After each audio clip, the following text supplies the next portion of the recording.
Pemirsa, Komisi 1 Dewan Perwakilan Rakyat Aceh melakukan pertemuan dengan panitia pembebasan lahan jalan tol Banda Aceh Sigli dan warga Aceh Besar yang tanahnya dibeli oleh pemerintah untuk pembangunan proyek Trans Sumatera. Selaku Wakil Ketua Komisi 1, Tengku Iskandar Arfalaki.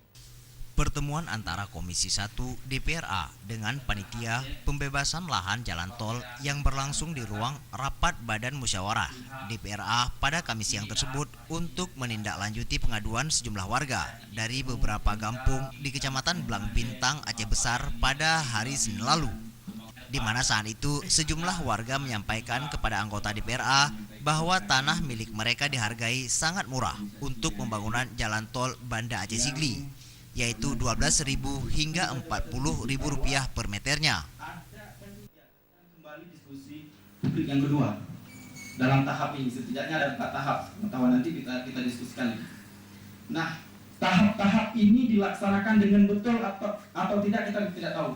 Tetapi kalau kita lihat hasilnya seperti ini tidak dilakukan dengan baik, tidak tepat. Nah, aspirasi dari masyarakat yang disampaikan kepada tim pada saat diskusi publik itu tidak menjadi penilaian. Buktinya, masyarakat dengan jelas menyampaikan bahwa tanah yang akan dibebaskan untuk jalan tol ini berada di antara gedung SMK yang sudah terlebih dahulu diganti rugi dan untuk kepentingan Angkatan Udara. Itu berada di satu pagar, Pak, memang di pertengahannya. Tetapi harga yang dibayarkan pada tahun 2018 dengan harga yang dibayarkan pada tahun 2010 dan 2013 itu jauh, bahkan jauh sekali. Jauhnya bukan jauh naik tapi jauh turun. Nah, bagaimana mekanisme penilaiannya kita belum dapat dokumen. Merespon pengaduan dari warga pemilik tanah, Komisi 1 DPRA memanggil panitia pembebasan lahan untuk dimintai penjelasan, dan pertemuan tersebut dipimpin Ketua Komisi 1 DPRA Azhari yang didampingi anggota Komisi 1 DPRA Iskandar Usman Al-Farlaki. Dalam pertemuan tersebut, Ketua Komisi 1 DPRA Azhari meminta kepada panitia pembangunan jalan tol Sumatera agar tidak merampas hak-hak masyarakat dengan cara ganti rugi yang sangat rendah. Dan ia mengajak semua pihak untuk kembali berembuk terkait masalah harga. Sampai bentuk ganti rugi tersebut merampas, malah istilahnya jadi merampas, ya kan, merampas hak masyarakat dengan alasan ganti rugi tersebut. Ya kan, ini yang perlu dilakukan solusi dan cara-cara. Kami DPR merekomendasikan ini duduk ulang, ngerembuk ulang, kan? Kepada PPK, kepada Dinas Pertanahan, Kanwil, PPK, KJPP, itu silakan dirembuk ulang tentang masalah harga, disesuaikan dengan harga pasar, dan agar masyarakat ini benar-benar dapat merasakan bentuk daripada ganti rugi tersebut, bukan perampasan. Bentuk Sementara itu, anggota Komisi 1 DPRA Iskandar Usman Al-Farlaki menyebutkan dalam proses ganti rugi yang dilakukan oleh panitia dengan warga ada kekeliruan yang harus segera diperbaiki, dan proses negosiasi yang dilakukan sebelumnya diduga memiliki cacat hukum.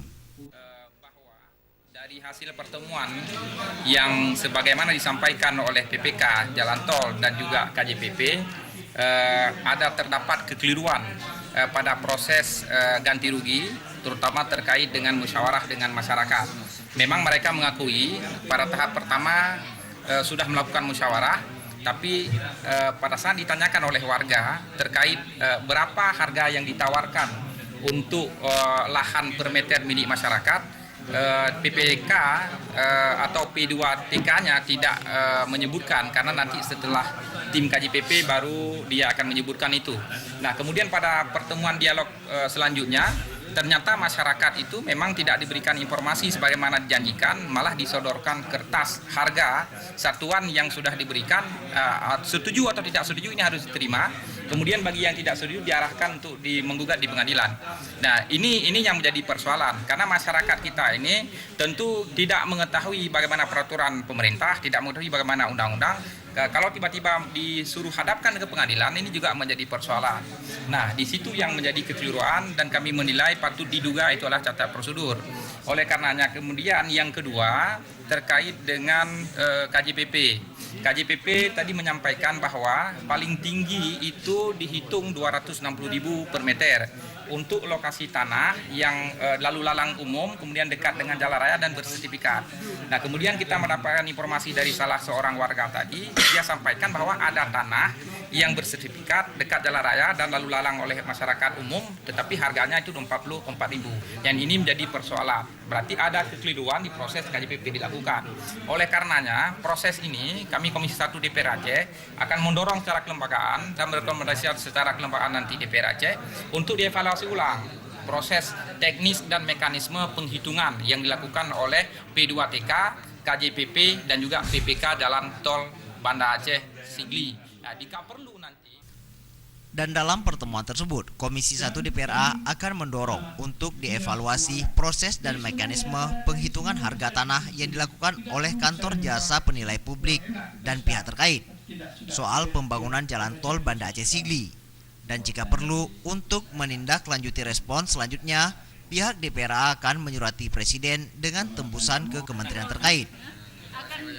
Tim Liputan, Aceh TV.